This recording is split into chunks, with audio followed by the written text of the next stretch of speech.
Pluto सूर्य से इतना दूर है कि वहां हमारा सोलर सिस्टम खत्म हो जाता है और काइपर बेल्ट शुरू जाता है, यानी प्लूटो काइपर बेल्ट के अंदर है। तो वास्तव में यह इतना दूर है कि आजकल के आधुनिक टेलीस्कोप्स भी इसकी इमेजेस को सही से कैप्चर नहीं कर पाते। इनफैक्ट हबल टेलीस्कोप, जो कि नासा का अब तक का सबसे सफल टेलीस्कोप रहा है, वह भी प्लूटो को सही से नहीं देख पाता। तो ऐसे में वैज्ञानिक को प्लूटो को अध्ययन करने में दिक्कत होने लगी और उन्हें यह लगने लगा कि अगर उन्हें प्लूटो को अच्छे से अध्ययन करना है तो उन्हें प्लूटो पर एक विशेष अंतरिक्ष यान भेजना पड़ेगा। तो यही सब सोचकर वह एक स्पेशल स्पेसक्राफ्ट को डिजाइन करते हैं, जिसका नाम था न्यू होराइजन्स। दोस्तों, न्यू होराइजन्स को जनवरी 2006 में लॉन्च किया गया था, जो कि प्लूटो पर जुलाई 2015 में पहुंचा। यानी उसको प्लूटो तक पहुंचने में पूरे 9 साल लगे थे। और अपने इस 9 साल के लंबे सफर में उसने क्या देखा और उसके साथ क्या हुआ, यही है हमारी आज की इस वीडियो का टॉपिक है। दोस्तों, न्यू होराइजन्स को 19 जनवरी 2006 को लॉन्च किया गया और यह उस समय का सबसे फास्टेस्ट स्पेसक्राफ्ट था।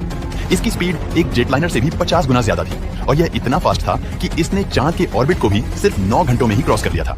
डॉक्टर एलन स्टर्न, जो कि इस मिशन को लीड कर रहे थे, उनका यह कहना था कि न्यू होराइजन्स वाकई में बहुत फास्ट था, क्योंकि जब वह छोटे थे तो चांद पर अपोलो मिशन को जाने के लिए भी पूरे 3 दिन लगते थे, लेकिन वहीं न्यू होराइजन्स को सिर्फ 9 घंटे लगे, जो कि एक अमेजिंग स्पीड थी।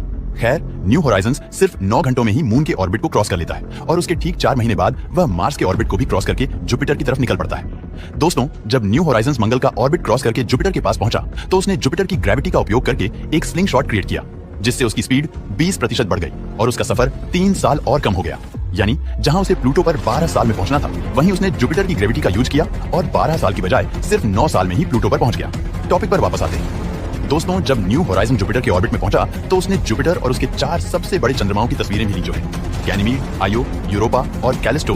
ये चारों चांद जुपिटर के सबसे बड़े चांद हैं, तो इसीलिए ये बहुत ही खास हैं। दोस्तों, न्यू होराइजन ने जुपिटर के साथ साथ इन सभी मून्स की तस्वीरें ली और उसके बाद वह जुपिटर के ऑर्बिट से भी निकल गया और जैसे ही न्यू होराइजन जुपिटर के ऑर्बिट से बाहर निकला तो इसको हाइबरनेशन मोड पर स्विच कर दिया गया। अभी हाइबरनेशन क्या है?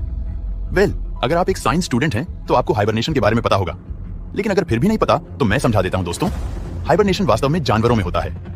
जब ठंड बहुत ज्यादा हो जाती है तो कुछ एनिमल्स अपने आप को ठंड से बचाने के लिए गहरी नींद में चले जाते हैं, जिसे कहा जाता है हाइबरनेशन। हाइबरनेशन की वजह से बॉडी का तापमान काफी गिर जाता है और बॉडी के सारे केमिकल प्रोसेस धीमे हो जाते हैं, जैसे दिल की धड़कन और ब्लड फ्लो आदि। हाइबरनेशन के चलते न ही एनिमल्स को ज्यादा भूख लगती है और न ही उन्हें ज्यादा एनर्जी की जरूरत पड़ती है, जिसकी वजह से वह सर्दियों में ज्यादा से ज्यादा सर्वाइव कर पाते हैं। अब जैसे कि मैंने बोला कि न्यू होराइजन्स को हाइबरनेशन मोड पर स्विच कर दिया गया था, तो इसका मतलब यही था कि न्यू होराइजन्स की सारी पावर ऑफ करके उसको स्लीप पर लगा दिया गया था, ताकि वह ज्यादा से ज्यादा एनर्जी और फ्यूल सेव कर सके और प्लूटो तक पहुंचने में उसे कोई भी दिक्कत ना आए। जब न्यू होराइजन्स को हाइबरनेशन मोड पर लगाया गया तो यह हफ्ते में सिर्फ एक बार ही अर्थ पर सिग्नल भेजता था, वह भी इसलिए कि यह पता लगाया जा सके कि यह काम भी कर रहा है या नहीं। दोस्तों, न्यू होराइजन्स ने जुपिटर के ऑर्बिट को 2007 में क्रॉस किया था और जुपिटर के ऑर्बिट से निकलने के बाद इसने 2008 में सैटर्न, 2011 में यूरेनस और 2014 में नेपच्यून के ऑर्बिट को भी क्रॉस कर लिया।